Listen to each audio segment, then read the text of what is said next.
Hi friends, welcome back to my channel.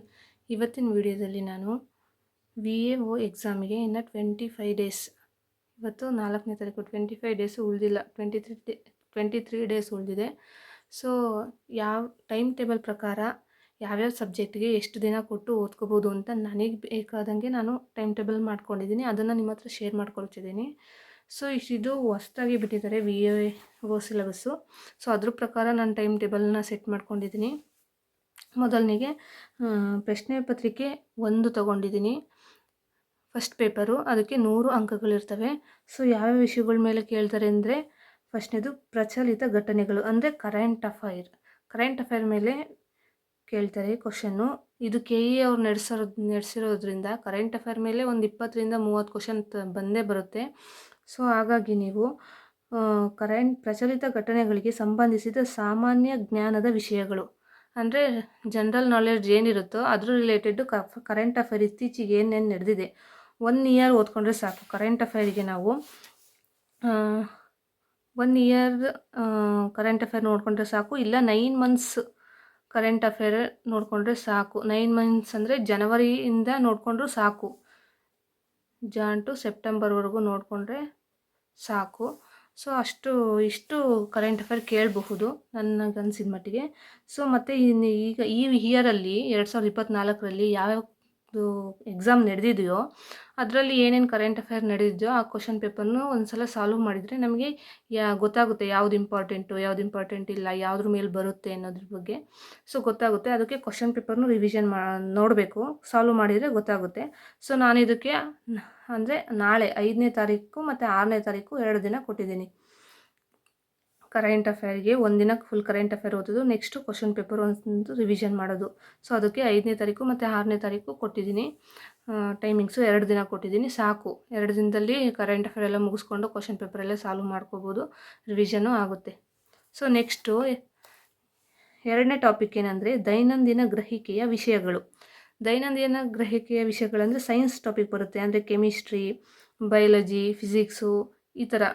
Mental ability ಕೇಳ್ತಾರೋ ಇಲ್ವೋ ಗೊತ್ತಿಲ್ಲ. So ಈ ಸಿಲೆಬಸಲ್ಲಿ ಮಾತ್ರ ಮೆಂಟಲ್ ಎಬಿಲಿಟಿ ಇಲ್ಲ. ಸೊ ಸೈನ್ಸಲ್ಲಿ ಡೈಲಿ ಲೈಫಲ್ಲಿ ನಾವು ಏನೇನು ಯೂಸ್ ಮಾಡ್ತೀವಿ, ಎಕ್ಸಾಂಪಲ್ಲು ಸೋಡಿಯಂ ಕಾರ್ಬೋನೇಟ್ ಇರ್ಬೋದು, ಸೋಡಿಯಂ ಬೈಕಾರ್ಬೋನೇಟ್, ಅದು ಫಾರ್ಮುಲಾ ಹೇಳಿ ಅಂತ ಅನ್ಬೋದು. ಅದ್ರ ರಿಲೇಟೆಡ್ ಕ್ವಶನ್ ಇರುತ್ತೆ. ಸೊ ಕರೆಂಟ್ ಅಫೈರು ನೋಡ್ಕೋಬೇಕು, ಇದ್ರ ರಿಲೇಟೆಡ್ ಏನಾದ್ರು ಕರೆಂಟ್ ಅಫೈರ್ ನಡೆದಿದೆ ಅದು ಕೇಳ್ತಾರೆ. ಮತ್ತು ಕ್ವಶನ್ ಪೇಪರ್ ರಿವಿಷನ್ ಮಾಡಬೇಕು. ಸೊ ಅದಕ್ಕೆ ನಾನು 7ನೇ ತಾರೀಕು ಮತ್ತು 8ನೇ ತಾರೀಕು ಇಟ್ಕೊಂಡಿದ್ದೀನಿ ಟೈಮಿಂಗ್ಸು. ಸೊ ದೈನಂದಿನ ಗ್ರಹಿಕೆಯ ವಿಷಯಗಳು ಒಂದಿನ ಸೈನ್ಸ್ ಫುಲ್ ಓದಿದರೆ ನೆಕ್ಸ್ಟು ಕ್ವಶನ್ ಪೇಪರ್ ಸಾಲ್ವ್ ಮಾಡ್ಬೋದು.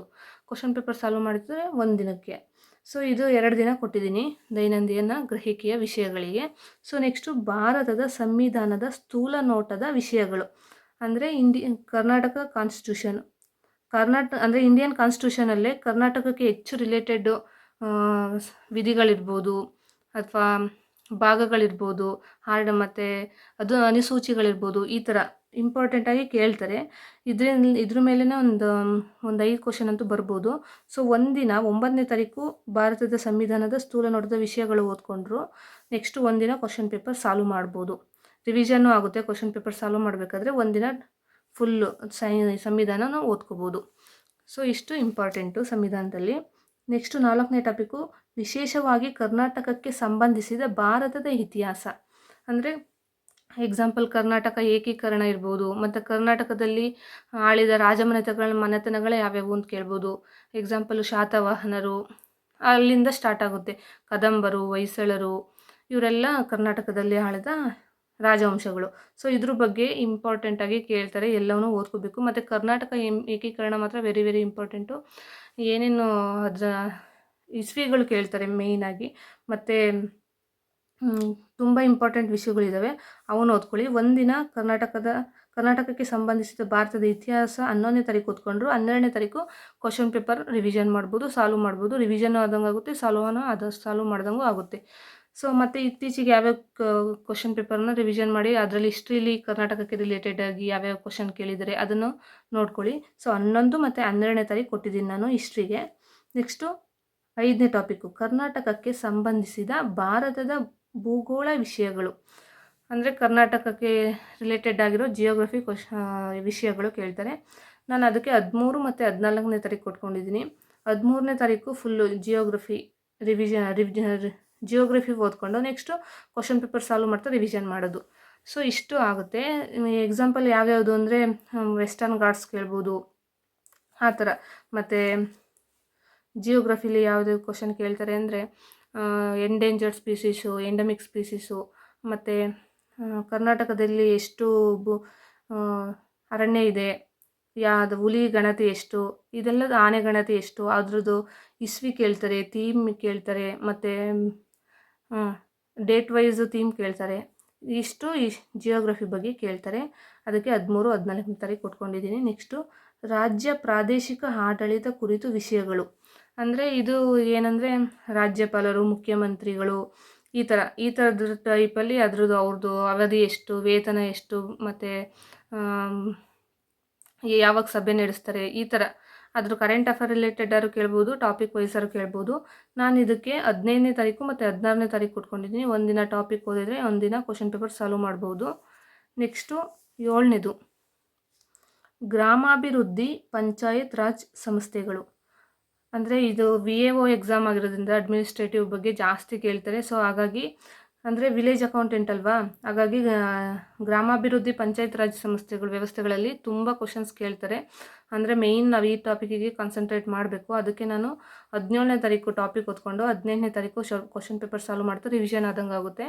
ಸೊ ಈ ಟಾಪಿಕ್ ಎಲ್ಲದೂ ಕೂಡ ಈ ಟಾಪಿಕ್ ವೈಸ್ನೇ ಟೈಪ್ ಮಾಡಿ ನೀವು ಯೂಟ್ಯೂಬಲ್ಲಿ ಸರ್ಚ್ ಮಾಡಿದರೆ ಈ ಟಾಪಿಕ್ ವೈಸ್ ಮೇಲೇ ತುಂಬ ಯೂಟ್ಯೂಬ್ ಚಾನಲ್ಗಳು ಸಾಲ್ವ್ ಮಾಡಿದ್ದಾರೆ, ಅಂದರೆ ಚೆನ್ನಾಗಿ ಮಾಡಿದ್ದಾರೆ. ಅದನ್ನು ರೆಫರ್ ಮಾಡ್ಬೋದು. ಸೊ ಇದನ್ನು ನೀಟಾಗಿ ಓದ್ಕೊಳ್ಳಿ. ಮತ್ತು ಕರ್ನಾಟಕದಲ್ಲಿ ಗ್ರಾಮೀಣ ಪಂಚಾಯತ್ ರಾಜ್ ವ್ಯವಸ್ಥೆನೂ ಕೇಳ್ತಾರೆ, ಇಸ್ವಿಗಳು ಕೇಳ್ತಾರೆ, ಡೇಟ್ಗಳು ಕೇಳ್ತಾರೆ. ಇವೆಲ್ಲ ಇಂಪಾರ್ಟೆಂಟು. ನೆಕ್ಸ್ಟು ಗ್ರಾಮೀಣ ಸಹಕಾರ ಸಂಸ್ಥೆಗಳಿಗೆ ಸಂಬಂಧಿಸಿದ ಉಪಕ್ರಮಗಳನ್ನು ಒಳಗೊಂಡಂತೆ ಕರ್ನಾಟಕ ಆರ್ಥಿಕತೆಯ ಅಭಿವೃದ್ಧಿ ಕುರಿತು ವಿಷಯಗಳು. ಅಂದರೆ ಗ್ರಾಮೀಣ ಸಹಕಾರಿ ಸಂಸ್ಥೆಗಳ ಬಗ್ಗೆ ಇತ್ತೀಚೆಗೆ ತುಂಬ ಕ್ವಶನ್ಸ್ ಕೇಳ್ತಿದ್ದಾರೆ. ಸೊ ಹಾಗಾಗಿ ಇದನ್ನು 19ನೇ ತಾರೀಕು ಇದ್ರ ಬಗ್ಗೆ ಓದ್ಕೊಂಡು 20ನೇ ತಾರೀಕು ಕ್ವಶನ್ ಪೇಪರ್ ಸಾಲ್ವ್ ಮಾಡ್ಕೋಬೋದು. ಸೊ ಈ ಟಾಪಿಕ್ ಬಗ್ಗೆನೇ ತುಂಬ ಚಾನಲ್ಗಳು ವಿಡಿಯೋ ಮಾಡಿದ್ದಾರೆ, ಚೆನ್ನಾಗಿದೆ, ನೋಡ್ಕೊಳ್ಳಿ. ಸಾಕು, ಇಷ್ಟು ಓದಿದರೆ ಸಾಕು. ನೆಕ್ಸ್ಟು